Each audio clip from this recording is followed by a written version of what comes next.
Pendakwaan minta Daim periksa kesihatan mental. Pendakwa raya meminta Daim Zainuddin menjalani penilaian mental untuk menentukan sama ada dia layak untuk dibicarakan bagi kes pengisytiharan asetnya. Timbalan Pendakwa Raya Wan Saharudin Wan Ladin memberitahu Mahkamah Session Kuala Lumpur hari ini bahawa laporan Hospital Azunta mengdiagnosis lelaki berusia 86 tahun itu menghidap pelbagai strok. Pendakwa raya mengambil maklum bahawa pemeriksaan hospital swasta mendapati keadaan bekas Menteri Kewangan itu menjejaskan langkahnya yang mengakibatkan kerap terjatuh. Mahkamah boleh mengarahkan dia Daim dihantar untuk pemeriksaan keadaan mentalnya di hospital kerajaan yang diwartakan Katawan. Bagaimanapun Peguam Bela Daim, Nizamuddin Abdul Hamid membantah permohonan penilaian mental itu berhujah tertuduh hanya mengalami penyakit fizikal dan bukan mental. Kami telah diarahkan olehnya bahawa dia memahami pertuduhan itu. Kita baru jumpa tertuduh. Mental dia okey. Kita tak nampak keperluan untuk penilaian mental, kata Nizamuddin. Daim dikecualikan daripada menghadiri sebutan kes pagi ini. Hakim Perbicaraan Azura Alwi kemudian menetapkan 17 Oktober untuk memutuskan sama ada membenarkan permohonan penilaian mental ke atas Daim atau sebaliknya.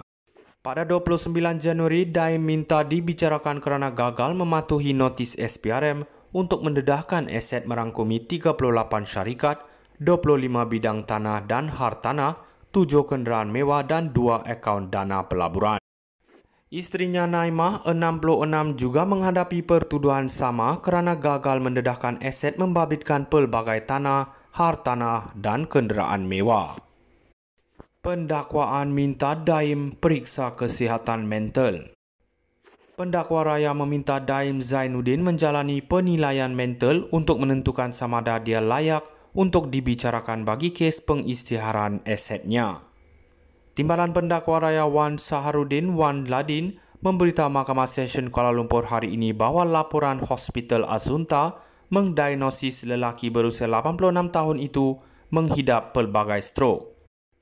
Pendakwa raya mengambil maklum bahawa pemeriksaan hospital swasta mendapati keadaan bekas Menteri Kewangan itu menjejaskan langkahnya yang mengakibatkan kerap terjatuh.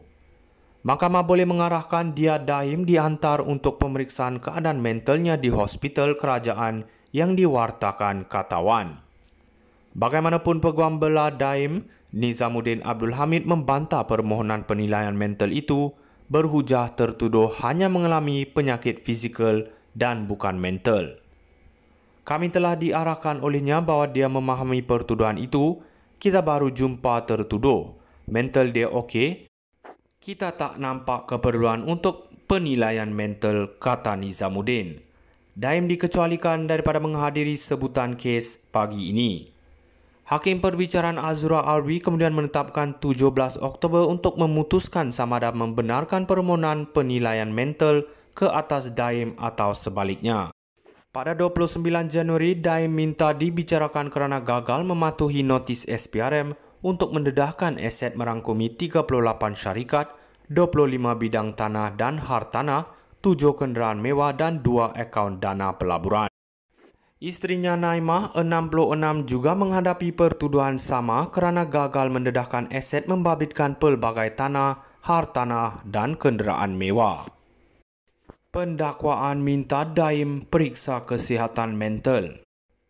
Pendakwa raya meminta Daim Zainuddin menjalani penilaian mental untuk menentukan sama ada dia layak untuk dibicarakan bagi kes pengisytiharan asetnya.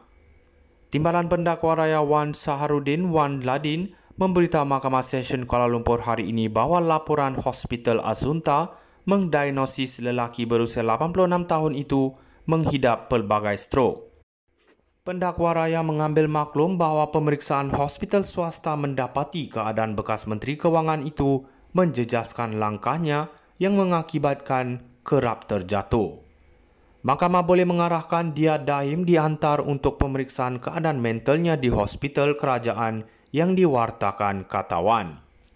Bagaimanapun Peguam Bela Daim, Nizamuddin Abdul Hamid membantah permohonan penilaian mental itu berhujah tertuduh hanya mengalami penyakit fizikal dan bukan mental. Kami telah diarahkan olehnya bahawa dia memahami pertuduhan itu. Kita baru jumpa tertuduh. Mental dia okey. Kita tak nampak keperluan untuk penilaian mental, kata Nizamuddin. Daim dikecualikan daripada menghadiri sebutan kes pagi ini.